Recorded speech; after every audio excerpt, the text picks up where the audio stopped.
ఇప్పుడు మనతో పాటు మీ పేరేంటి భయ్య? వీరేంద్ర.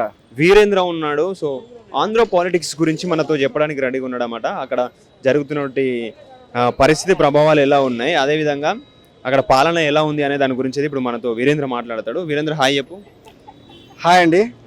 యాక్చువల్లీ ఆంధ్ర పాలిటిక్స్లో ఇప్పుడు ప్రస్తుతం చాలా కష్టంగా ఉందండి. ఓన్లీ సంక్షేమ పథకాలు ఎక్కువ ఉన్నాయి, డెవలప్మెంట్ ఎక్కువ లేదు. చేసేకేం చేస్తున్నాడు బాగానే జగన్, బట్ అక్కడ వన్ సైడ్ డెవలప్మెంట్ అనేది లేదు. ఇచ్చేకి ఇస్తున్నాడు, ఓ పక్క తీసేసుకుంటున్నాడు. ఇక పర్లేదు బాగానే ఉంది, కానీ డెవలప్మెంట్ అనేది ఉంటే బాగుంటుంది. ఐటీ సెక్టార్ నుంచి డెవలప్మెంట్ ఉంటుంది ఎక్కువ. ఐటీ ఉంటే బాగుంటుంది. ఇప్పుడు హైదరాబాద్, ఇప్పుడు ఐటీ లేకపోతే హైదరాబాద్ లేదు. అలా ఇప్పుడు ఆంధ్రాకి కూడా ఒకటి కావాలి. సో అంటే ఇప్పుడు నేనేమంటున్నా అంటే యువతకి ఎంతవరకు ఈ ప్రభుత్వం న్యాయం చేసింది, న్యాయం చేయగలుగుతుంది, యువత పరంగా ఎంతవరకు న్యాయం జరిగింది? యువత ప్రకారంగా అయితే కొద్దిగా అన్ఎంప్లాయ్మెంట్ ఎక్కువ ఉంది బ్రో. సచివాలయాలు వచ్చి ఏదో కొంచెం కొద్దిగా హెల్పింగ్గా ఉంది సచివాలయాలు వాలంటరీగా. బట్ ఏమంటే అవన్నీ పర్మనెంట్గా చేస్తే బాగుంటుంది. డెవలప్మెంట్ చేసి ఇవి సచివాలయ జాబ్స్ ఇవన్నీ పర్మనెంట్ చేసి ఉంటే జగన్ టాప్ అయి ఉంటాం కదా, టాప్ సీఎం ఇంకా ఇండియాలోనే. సో అంటే ఇప్పుడు ఈ సచివాలయాల గురించి మాట్లాడుకుంటే అవి ఓన్లీ ఈ ప్రభుత్వం ఉన్నంత వరకే ఉంటాయా, ఆ తర్వాత కంటిన్యూ అయ్యే అవకాశాలు ఉన్నాయా? నాకు తెలిసి కంటిన్యూ చేస్తే బెటర్. కంటిన్యూ చేసి కూడా డెవలప్మెంట్ ఉంటే కూడా బాగుంటుంది. ఇప్పుడు సచివాలయం జాబ్ చేస్తే చాలామంది నష్టపోతారు, ఎందుకంటే ఆ జాబ్ మీదే అది గవర్నమెంట్ జాబే. అదిగానే తీసేస్తే వాళ్ళ ఫ్యామిలీస్ అంతా చాలా ఇబ్బంది పడతారు. అందుకు అవి ఉండడం బెటరే, మళ్ళీ తీసేయకూడదు పూర్తిగా. సో ఓకే, జగన్ గారి పాలన ఒక విధంగా చూసుకుంటే బాగానే ఉంది అని అంటున్నారు కదా. ఇప్పుడు మరి టీడీపీ జనసేన కూడా మంచి ఊపు మీదనే ఉన్నాయి నెక్స్ట్ గట్టి పోటీ ఇవ్వడానికి. సో వాటి గురించి ఏం చెప్తారు? వాటి గురించి అంటారా, ఏమంటే చంద్రబాబు వస్తే అటు డెవలప్మెంట్ అవుతుంది. బట్ అందరు చూసింటారు చంద్రబాబు పాలన ఎలా ఉంటుందో. మాకంటే వాళ్ళ పెద్దవాళ్ళకి తెలిసి ఉంటుంది. ఏమంటే ఐటీ సెక్టార్ నుంచి మేము చంద్రబాబు కావాలనుకుంటున్నాం అంతే. ఓకే, సో యువత ఖాళీ ఉండకుండా ఇంకా కంపెనీలు తీసుకొచ్చి డెవలప్ చేసి సో యువతని కొంచెం బిజీ చేస్తే బాగుంటుందని చెప్పేసి అంటున్నారు.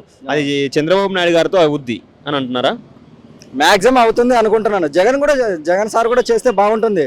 ఇంకా నెక్స్ట్ ఎలక్షన్స్ కాకుండా నెక్స్ట్ 30 years వరకు జగనే ఉంటాడు ఇలా చేస్తే, ఐటీ తెస్తే. దాంట్లో no doubt. Okay, so Pawan Kalyan గురించి చెప్తే అంటే ఆయన ఒకవేళ వస్తే ఎంతవరకు న్యాయం జరుగుద్ది ఆంధ్ర ప్రజలకి? అది ఇంకా మాకు పెద్దగా తెలియదండి. ఎవరు వచ్చినా ఇప్పుడు ఈ సిచ్యువేషన్ బట్టి ఆలోచిస్తే చాలా ఇబ్బంది పడాల్సి వస్తుంది ఎవరైనా కానీ. ఇప్పుడు జగన్ వచ్చినా ఇబ్బంది పడాలా, చంద్రబాబు వచ్చినా ఇబ్బంది పడాలా, పవన్ కళ్యాణ్ వచ్చినా ఇబ్బంది పడాల్సి వస్తుంది. అంటే ఇప్పుడు ఆంధ్ర చాలా డిమాండ్ చేయడం వల్ల ఇబ్బంది పడాల్సి వస్తుంది. ఆ సిచ్యువేషన్ని మొత్తం న్యూట్రలైజ్ చేస్తే బాగుంటుంది.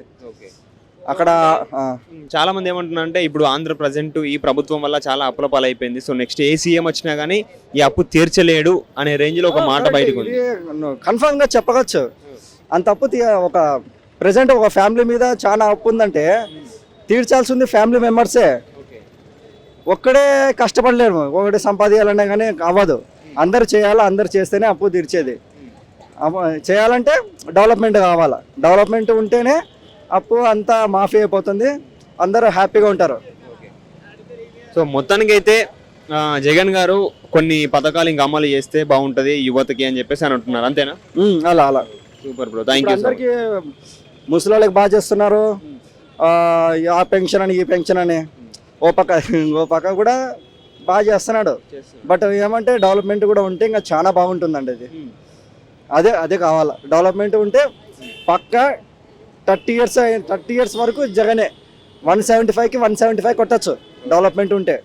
అది కన్ఫామ్గా ఎవరైనా చెప్తారు. సో అంటే నీకు తెలిసినంత వరకు టీడీపీ ప్రభుత్వం ఉన్నప్పుడు ఎంతవరకు యువతకు న్యాయం జరిగింది అని అనుకుంటున్నావు? అది ఇక్కడ వాళ్ళకి తెలిసి ఉంటుంది. మేము యాక్చువల్గా మాది కర్నూలు. అక్కడ మేము అప్పుడు చిన్నగా ఉన్నప్పుడు స్కూల్స్లో చదువుతుంటే మాకు పెద్దగా ఐడియా లేదు. ఇక్కడ ఉన్న వాళ్ళకి అర్థమై ఉంటుంది చంద్రబాబు బాగా చేసినాడా లేదా అని. అది ఓకే. ప్రజెంట్ అయితే ఇక్కడ పాలిటిక్స్లో చంద్రబాబు ఐటీ హబ్ బాగా చేసినాడు, హైటెక్ సిటీ అవంతా మొత్తం బాగా చేసినారని అంటున్నారు. బట్ అది ఎంతవరకు న్యాయమో నాకైతే తెలియదు అండి. అది సో మొత్తానికైతే చంద్రబాబు నాయుడు గారు తీసుకొచ్చిన పథకాలు కానీ చేసిన సేవలు కానీ కొంచెం మేరకు బెటర్గానే ఉన్నాయని అంటారు, అంతేనా? Okay, super bro, thank you so much. Hi bro, hi, మీ పేరు? Salman. Salman garu. So Andhra yeah bro. Jagan గారి పరిపాలన గురించి చాలా విధాలుగా కథలుగా చెప్పుకుంటున్నారు. కొంతమంది బాగుంది, కొంతమంది బాగాలేదు. సో చాలా విధాలుగా మాట్లాడుకుంటున్నారు. మీరేం చెప్తారు? బ్రో, బాగుంది బాగోలేదు అనేది పక్కన పెడితే అది వాళ్ళందరిది పర్సనల్ ఒపీనియన్. నా ఒపీనియన్ పరంగా అయితే జగన్ గారు కొంచెం పరిపాలన కొంచెం మార్పు చేశారు. నాకు తెలిసి హీఈస్ అన్ఫిట్ ఫర్ దట్, అంతే. దట్స్ ఇంకేంటంటే ఎడ్యుకేషన్ అప్పుడు నేను చదివేటప్పుడేమో ఫీజు రీఎంబర్స్మెంట్ అనేది, నా పరంగా చెప్తున్నా, ఫీజు రీఎంబర్స్మెంట్ అనేది మొత్తం పడింది A to Z. అంటే even I don't have to pay 1 rupee for my college. Okay, ఇప్పుడు మా తమ్ముడు చదువుతున్నాడు అదే కాలేజ్లో. రీఎంబర్స్మెంట్ తీసేసి JVD, జగనన్న విద్యా దీవెన ఆర్ వసతి దీవెన అని 2 పెట్టారు. ఓకే, అండ్ దానికి ఏంటంటే మనకి 10,000 రూపీస్, 10,100 రూపీస్ అనేది మదర్ అకౌంట్లో పడితే అది తీసుకెళ్ళి కాలేజ్లో కట్టాలి. యాక్చువల్లీ ఏంటంటే నేను ఫోర్త్ ఇయర్ చదివేటప్పుడు ఇది పడింది, బట్ నాకు పడలా. ఆ 10,000 అనేది నేను కట్టాల్సి వచ్చింది. అలానే మా తమ్ముడిది కూడా ఇప్పుడు 2 times 3 times ఆగింది. ఇప్పుడు మాకు 40,000 లాస్. మేమేం పూర్ పీపుల్. ఇప్పుడు మనం ఎలా కట్టాలి? అందుకు ఎడ్యుకేషన్ పరంగా కూడా జగన్ సార్ కొంచెం తప్పు చేశారు. ఇంకా అలానే కొన్ని అంటారు విషయాలు, అది నాకు ఐడియా లేదు అంతగా, అవుట్ ఆఫ్ నాలెడ్జ్ కూడా నేను చెప్పలేను. That's all. Thank you. So అంటే ఇప్పుడు నెక్స్ట్ ఎలక్షన్ వరకు చూసుకుంటే, అంటే TDP and next Janasena party రెండు గట్టిగా పోటీ ఇవ్వడానికి రెడీగా ఉన్నాయి. సో ఏది రాగలుగుతుంది, ఎవరికి ఛాన్స్ ఇవ్వగలుగుతారు ఒకవేళ ఆంధ్ర ప్రజలు నీకు తెలిసినంత వరకు? Bro, that's not my opinion bro. నేను ఓటైనా మాత్రాన గెలుస్తానంటే నేనైతే నోటాగి వేస్తా. అది దట్స్ ఆల్. ఓకే, నెక్స్ట్ అంటే యువతకి చాలా విధాలుగా లాస్ అయిపోయింది జగన్ గారి ప్రభుత్వంలో అని కొంతమంది అంటున్నారు. సో ఏ విధంగా లాస్ అయిందని అనుకుంటున్నారు మీరు? ఉద్యోగాల పరంగానే కావచ్చు, ఐటీ పరంగానే కావచ్చు, ఇంకా కొన్ని పథకాల పరంగానే కావచ్చు, మీరేం చెప్తారు? Bro, no comments bro on that question. That's all. అంటే నీకు అంత క్లారిటీ ఉందా? అది క్లారిటీ లేదు కాబట్టి నేను చెప్పలేను. ఒకసారి క్లారిటీ వస్తే మీరు వచ్చి అడగండి, ఖచ్చితంగా చెప్తాను. ఓకే, ఒకవేళ టీడీపీకి ఛాన్స్ ఇస్తే ఎలాంటి అభివృద్ధి జరగగలుగుతుంది అనుకుంటున్నారు? టీడీపీ ప్రకారంగా బ్రో జరగచ్చు బ్రో, కొంచెం జరగచ్చు. అంటే ఇంతకుముందు పరిపాలన బాగుందా? పర్లేదు బ్రో, బాగానే ఉంది. జగన్ కంటే కొంచెం బెటర్. యాక్చువల్ ఏంటంటే జగన్ వచ్చాక కొంచెం ప్రైజెస్ పెరిగాయి. అది కోవిడ్ వల్ల కూడా కావచ్చు, లేకపోతే దాని పరిపాలన వల్ల కూడా కావచ్చు. బట్ టీడీపీ అప్పుడు మాత్రం కొంచెం పర్లేదు అనిపిస్తుంది, అంతే. ఫైనల్గా ఒకవేళ జనసేన పార్టీకి ఛాన్స్ ఇస్తే ఎలాంటి అభివృద్ధిని మనం చూడొచ్చు అంటారు? Bro, I don't know bro. ఇప్పుడు దాకా ఆయన గురించి ఏం తెలుసుకోలేదు నేను. అంటే పాలిటిక్ పరంగా అయితే నేను కొంచెం దూరంగా ఉంటాను, పట్టించుకోను ఫస్ట్ ఆఫ్ ఆల్. అది అందుకు నేను చెప్పలేను దానికి, sorry. Thank you so much. Thank you.